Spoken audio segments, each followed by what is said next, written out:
اور کتاب یعنی قرآن میں مریم کا بھی تذکرہ کرو جب وہ اپنے لوگوں سے الگ ہو کر مکان کے مشرقی حصے میں چلی گئیں، پھر انہوں نے ان کی طرف سے پردہ کر لیا تو ہم نے ان کی طرف اپنا فرشتہ بھیجا، سو وہ ان کے سامنے ایک خوبصورت مرد کی صورت میں آیا۔ مریم بولی کہ اگر تم پرہیزگار ہو تو میں تم سے بچنے کے لیے رحمان کی پناہ لیتی ہوں۔ فرشتے نے کہا کہ میں تو تمہارے پروردگار کا بھیجا ہوا یعنی فرشتہ ہوں، اور اس لیے آیا ہوں کہ تمہیں پاکیزہ لڑکا بخشوں۔ مریم نے کہا کہ میرے ہاں لڑکا کیوں کر ہوگا جبکہ مجھے کسی مرد نے بطور شوہر چھوا تک نہیں اور میں بدکار بھی نہیں ہوں۔ فرشتے نے کہا کہ یوں ہی ہوگا، تمہارے پروردگار نے فرمایا کہ یہ مجھے آسان ہے اور میں اسے اسی طریق پر پیدا کروں گا تاکہ اس کو ہم لوگوں کے لیے اپنی طرف سے نشانی اور ذریعہ رحمت بنائیں،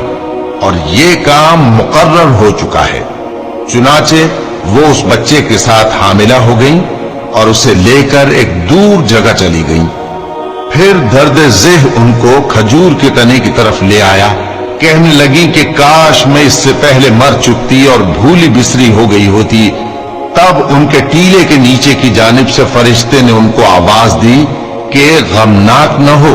تمہارے پروردگار نے تمہارے نیچے ایک چشمہ پیدا کر دیا ہے،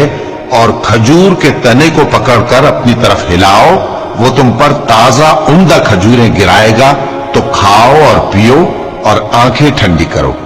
اگر تم کسی آدمی کو دیکھو تو کہنا کہ میں نے اللہ کے لیے روزے کی منت مانی، تو آج میں کسی آدمی سے ہرگز کلام نہیں کروں گی۔